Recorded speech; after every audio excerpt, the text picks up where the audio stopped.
ही घटना जेव्हा कळली तेव्हा रुद्र पूर्णपणे थबकला. ही माहिती तुला कशी मिळाली? त्याने विचारले. सर, आम्हाला योगायोगाने कळलं, कर्मचारी म्हणाला. त्याने लीलाचा उल्लेख केला नाही. बॉसची गर्लफ्रेंड जी त्याला सरप्राईज देण्यासाठी आली होती. रुद्रनेही फार खोलात न जाता विषय सोडून दिला.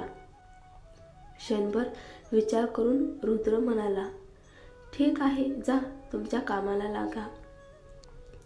कुतूहल होतं, पण त्यानं काही विचारलं नाही. त्या संध्याकाळी रुद्र जेव्हा घरी जायला निघाला तेव्हा त्याने भूमिगत पार्किंगमध्ये कोणीतरी उभी असलेली आकृती पाहिली. काव्या, तू माझी वाट पाहत होतीस? रुद्रने विचारले.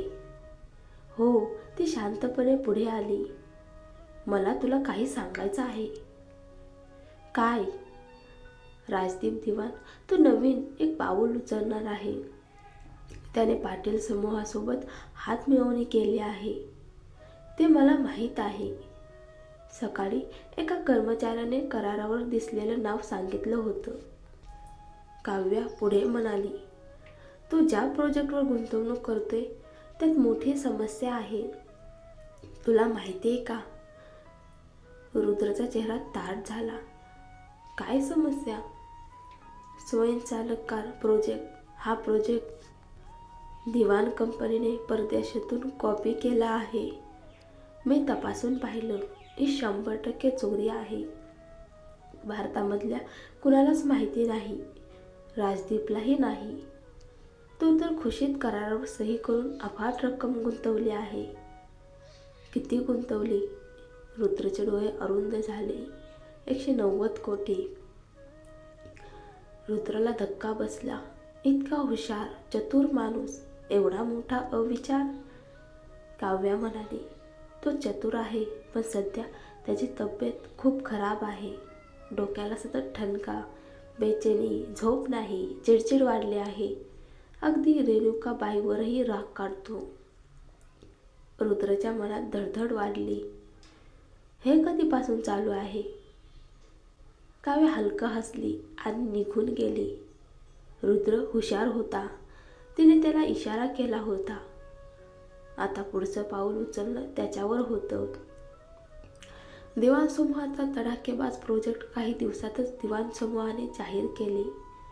स्वयंचालक मोटारसायकल आणि वर्षाअखेर लॉन्च होणारं नवं इलेक्ट्रिक कार मॉडेल. कारचे 2 व्हर्जन, महिलांसाठी फिट डिझाईन, पुरुषांसाठी स्पोर्टी हँडसम डिझाईन. नेटवर धुमाकूळ उडाला. राजदीप दिवाण अनेक दिवसांनी खुशीत होता. त्याने मीटिंग बोलावली. रुद्र पोहोचल्यावर राजदीप चमकत होता.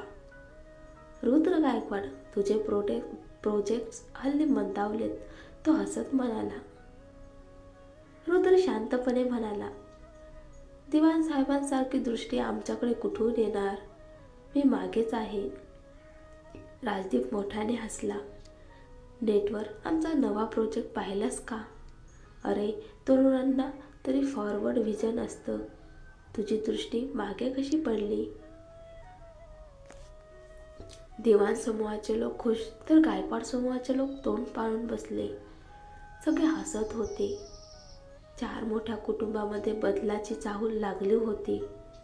पण खरी वादळ आता सुरू झाली. अचानक दिवाण समूहातील एक कर्मचारी धावत आला. त्याने राजदीपच्या कानात काहीतरी सांगितलं. राजदीपचा चेहरा पांढरा पडला. छाती धरत तो हलू शकत नव्हता. दिवाण साहेब, चेअरमन, काय झालं? काही नाही, डॉक्टरला बोलवा. रुद्र शांतपणे उठला. राजदीप साहेब अस्वस्थ आहेत. मीटिंग पुढे ढकलूया. आम्ही निघतो. आणि मीटिंग संपली. नेटवर अचानक पोस्ट व्हायला लागल्या. दिवाण समूहाची नवीन कार, परदेशी कंपनीची सरळ कॉफी. फक्त बाहेरूनच नाही तर अंतर्गत चिप्सही तशाच. परदेशी कंपनी अधिकृतपणे जाहीर केले. आम्ही दिवाण समूहावर कायदेशीर कारवाई सुरू केली आहे. शेअर्स कोसळले. नेटवर टीका, घोटाळे, भ्रष्टाचार, राजदीपवर आरोपांच्या मालिका. रुद्र गायकवाडच्या ऑफिसमध्ये रुद्र हसला. माधव, आमच्या बाजूने थोडं अजून फोडा. माधव म्हणाला. दिवाणसाहेब हॉस्पिटलमध्ये आहेत, स्थिती बरी नाही. रुद्र थंड आवाजात म्हणाला. परदेशी कंपनी मागे लागले. दिवाण समूहासोबतचं प्रकरण कोर्टात जाणार, वर्षानुवर्षे सुटणार नाही. चल आणखी आगवतू. त्याने संदेश पाठवला. तुमच्यासोबतचा प्रोजेक्ट आम्ही थांबवत आहोत. दिवाण समूहाच्या जमिनीवरील गोंधळ सुटेपर्यंत पुढे काही नाही. हॉस्पिटलमध्ये राज्य प्रचंड संतापला. त्याने पाण्याची बाटली फेकली. रेणुका त्याला शांत करत होती. लीला कुठे आहे, तिला लगेच इथे आणा.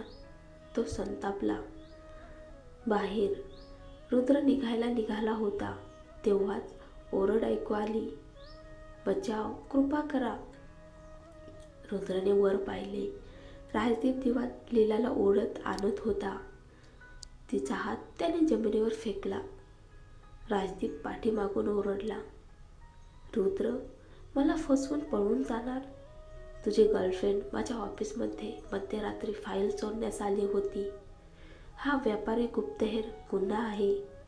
तुम्ही दोघेही गुन्हेगार आहात. रुद्रने भुवया उंचवल्या. तो लीलाकडे पाहत राहिला.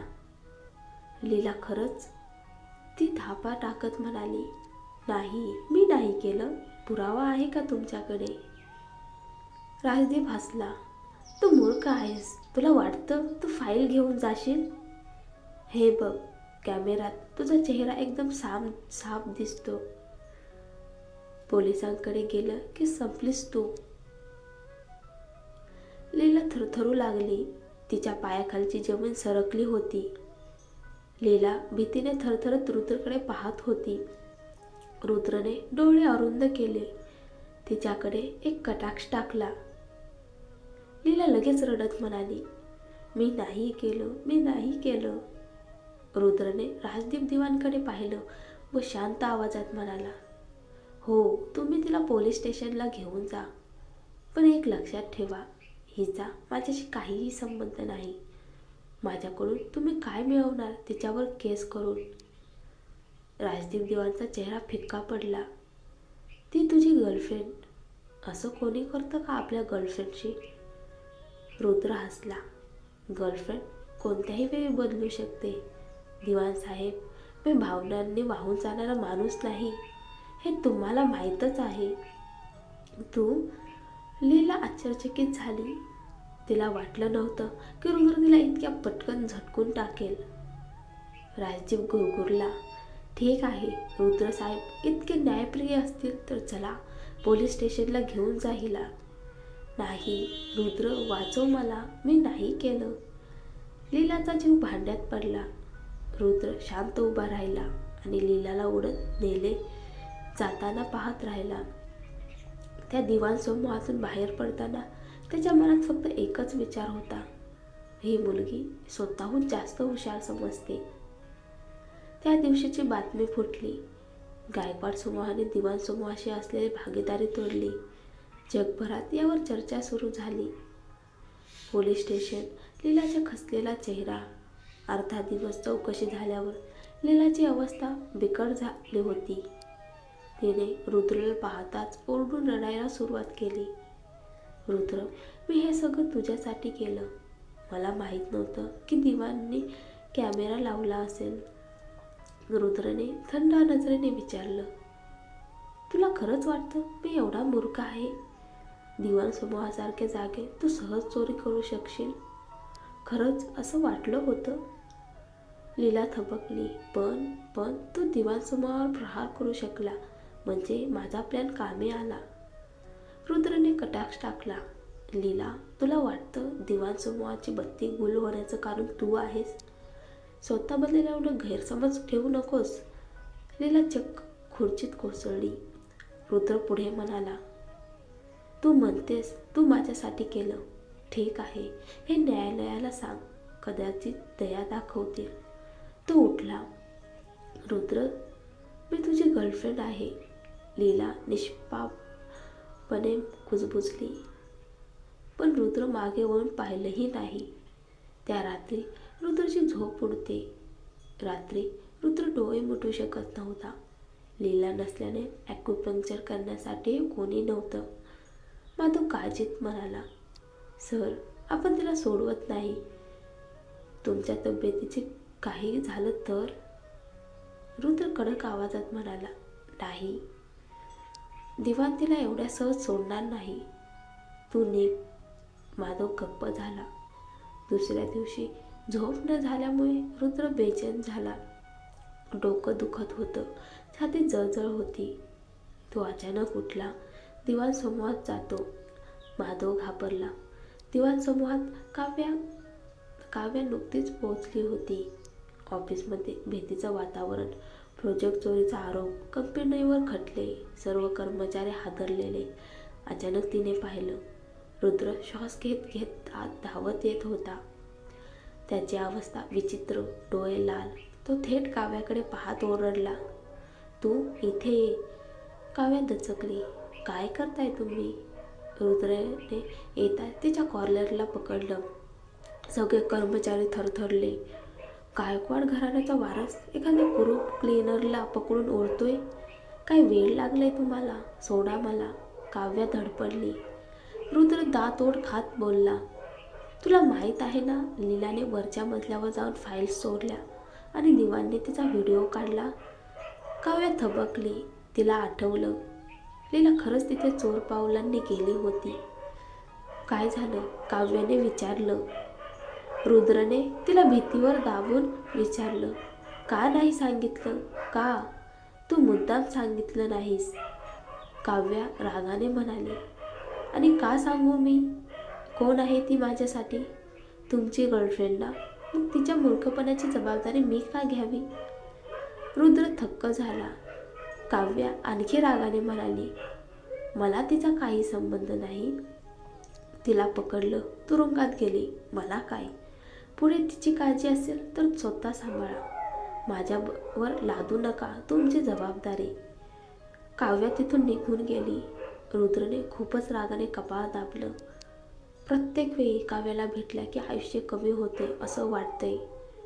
फेना बदललेल्या चेहऱ्याने विचारते, कुठे गेली होतीस? उशीर का झाला? काव्या खोल श्वास घेते. काही नाही.